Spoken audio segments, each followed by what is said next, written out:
I got new legs. Custom made. Titanium alloy. It's what they use on the space shuttle. Magic legs.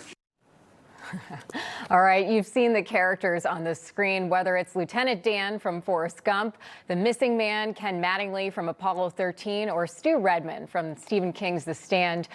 But the real-life character is making perhaps even more of an impact than any fictional persona ever could. Yep, we all have a destiny, and the Gary Sinise Foundation works to make it a good one. Whether it's custom home building for wounded vets, first responder support, youth education, meals, even hosting live concerts for service members and families.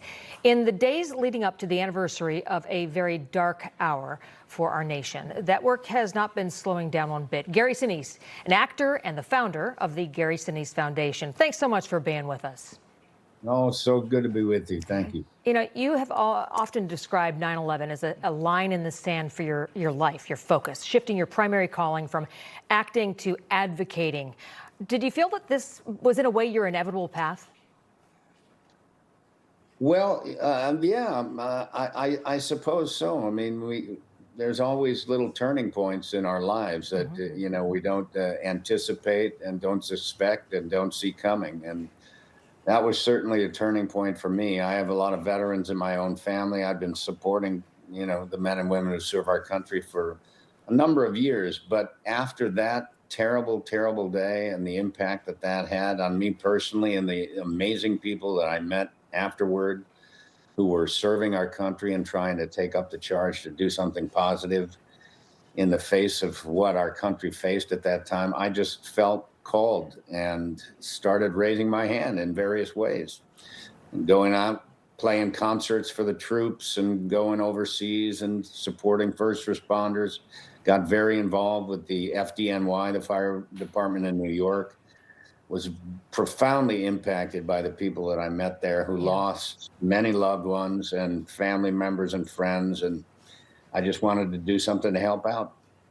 And you have, and we all remember 9/11. And when you stand next to, say, high school students at Ground Zero or just the next generation, how do you really process that reality that maybe a defining event of your life is a history book material next to what we're experiencing right now?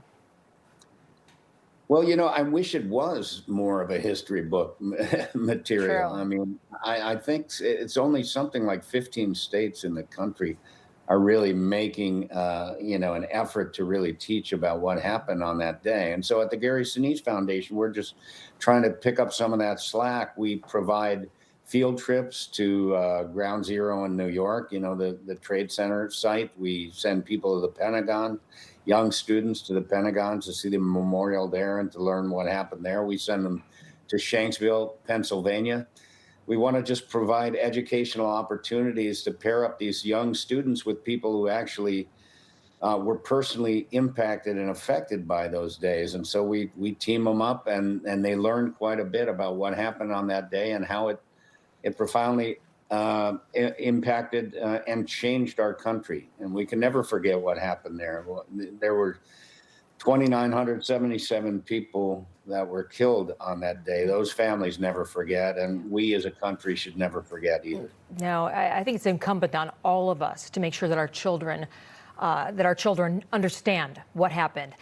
So talk to me a little bit about the homes that you're building for veterans and dedicating these. Well, yeah, sure. You know, I after playing Lieutenant Dan, I got very, very involved with our Disabled American Veterans Organization, the DAV, and then I started meeting wounded veterans at the hospitals after September 11th. They would deploy to Iraq and Afghanistan, come home hurt.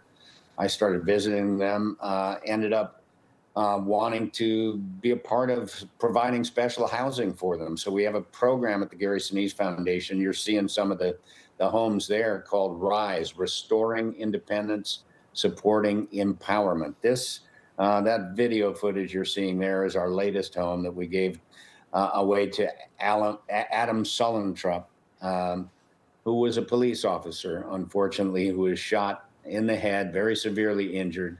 And he's doing very, very well. And this home's going to provide him and his wife just a better opportunity to meet his needs and take care of him. We built over 105. I think that this is our 106th home that we built over the years. We can never do enough for the people that are serving our country out there. We want them to know that we appreciate them, and we're not going to forget about them.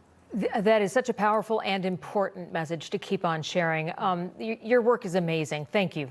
Thank you very much. I sure appreciate it. Thank you for having me. Information. Truth is freedom. Is Newsmax. It's real news for real people.